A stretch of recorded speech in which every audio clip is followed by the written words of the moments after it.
अरे भैया एक काम कीजिए, इसकी फिटिंग कर दीजिए, और ये ना कुर्ती लंबी है, इसको छोटा भी करना है काट के। ठीक है दीदी, हो जाएगा। भैया कल सुबह तक चाहिए। हाँ, कल दे देंगे हम आपको। ठीक है। भैया मैं 2-3 बार आई थी, आप थे नहीं यहाँ पे, कहीं गए हुए थे क्या? वो अपने गांव गया था दीदी, रांची 2 हफ्ते के लिए, तो इसलिए ठिया लगा नहीं पाया। 2 हफ्ते के लिए? हाँ। अरे ऐसा क्या हो गया? कुछ गांव में जरूरी काम था या सब ठीक तो है ना भैया? अरे शर्मा रहे हैं आप तो, क्या बात है बताइए ना। कुछ नहीं दीदी, वो हमारी शादी हुई है ना, इसलिए गए थे हम वहाँ। अरे वाह भैया, आपकी शादी हो गई? और लो, हमें पता भी नहीं है, हम तो आपके रेगुलर कस्टमर हैं, हमें भी नहीं बताया, हमें भी कार्ड दे देते, हम भी आ जाते ना शादी में भैया। अरे दीदी क्या बताऊँ, इतनी जल्दी सब कुछ हो गया ना कि हमें मौका ही नहीं मिला किसको बताने का। यहाँ बहुत सारे यार दोस्त भी रहते थे, उनको भी नहीं बुला पाए, हड़बड़ी में जाना पड़ा। चलिए भैया, ये तो बहुत अच्छी बात है, कॉन्ग्रेचुलेशंस।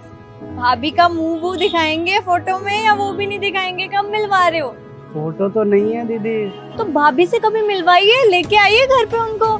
नहीं नहीं, वो तो गांव में है ना, रांची में, यहाँ कैसे आएगी? वो गांव में और आप यहाँ पे है? कैसी बात कर रहे हो? आपकी नई नई तो अभी शादी हुई है, भाभी गांव में और आप यहाँ पे, ऐसे थोड़ी ना अच्छा लगता है भैया। कम से कम उनको साथ में तो लेके आते। आप एक काम करो ना, भाभी जी को यहीं पे ले आओ, उनके साथ रहो अच्छे से। क्या है ना दीदी, हम जिस घर में रहते हैं ना, वो बहुत छोटा सा रूम है और उसी का किराया 6-7 हजार रुपए है। अब ऐसे में उसको लेकर आए तो थोड़ा बड़ा रूम लेना पड़ेगा, उसी का किराया 11-12 हजार हो जाएगा। अपना गुजारा कैसे चलेगा? इसीलिए उसे गाँव में ही छोड़ दिया है। बाकी 15 दिन बाद जाएंगे उससे मिलने के लिए। 15 दिन बाद भाभी से मिलेंगे? अब चलिए भैया, कोई बात नहीं। आप मुझे ये बताइए, कितने पैसे हो गए सूट के? इसकी फिटिंग और नीचे से लंबाई कम 50 रुपए हो जाएंगे इसके। 50 रुपए? ठीक है, फिर मैं कल सुबह ही 50 रुपए देके जाती हूँ और सूट लेके जाती हूँ। ठीक है दीदी।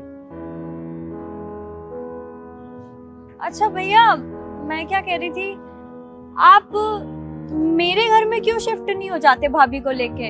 अब देखिए ना भैया, आप लोगों की नई नई शादी हुई है, आपको ज्यादा से ज्यादा टाइम एक दूसरे के साथ बिताना चाहिए, ताकि आप एक दूसरे को जान सको, समझ सको, पूरी लाइफ बितानी है। ऐसे में आप मेरे घर पे रहोगे तो एक दूसरे को जान भी सकोगे और अच्छे से साथ में वक्त भी बिताओगे, काम भी अच्छा चलेगा आपका। अरे नहीं नहीं दीदी, आपके घर पे कैसे रह सकते हैं? आपके घर पे रहेंगे तो आप कहाँ रहोगे? और वैसे भी हमने सुना है आप तो वो बड़े वाले फ्लैट में रहते हैं ना, वो अपार्टमेंट, उसमें का किराया कहाँ से कर पाएंगे हम? मैंने तो कब का वहाँ से शिफ्ट कर दिया। आपको तो पता है इनके जाने के बाद मैं कितनी उदास हो गई थी भैया। जब भी घर में रहती थी ना, ऐसा लगता था कि अभी वो इस कमरे से आ जाएंगे। मतलब हर जगह उनकी यादें और वो दिखाई देते थे। तो मम्मी का एक दिन फोन आया, बोलने लगी कब तक तू अकेले रहती रहेगी और याद करती रहेगी, तू एक काम कर, मेरे पास आ जा। तो तब से भैया उस घर में कोई नहीं रह रहा है और मैंने किसी अनजान को दिया भी नहीं है ऐसे ही। मैं चाहती हूँ मेरा घर बिल्कुल ऐसे ही रहे। भैया देखिए, आपको मैं कब से जानती हूँ, भाभी आएंगी, आप लोग अच्छे से ध्यान रखोगे घर का। बस मैं ये चाहती हूँ मेरा घर अच्छे से रहे, मुझे किराए विराए की इतनी कोई टेंशन नहीं है। हाँ हाँ दीदी, ये भी कोई बोलने की बात है।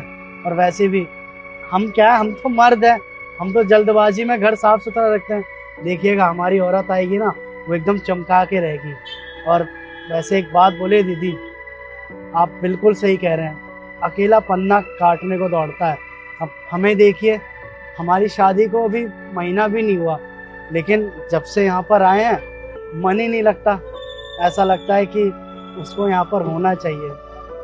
समझ सकते हैं आपकी तकलीफ, लेकिन आप चिंता मत कीजिए, आपका घर एकदम सुरक्षित रहेगा हमारे हाथों में। और तो और हमसे जितना बन पाएगा ना, हम उतना किराया आपको दे देंगे।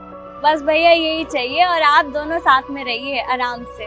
जी दीदी, धन्यवाद। आपकी वजह से उसके साथ रह पाएंगे हम। अरे चलिए कोई बात नहीं, कल मैं ये सूट लेने आऊंगी और घर की चाबी भी ले आऊंगी, ठीक है? ठीक है दीदी। ठीक है।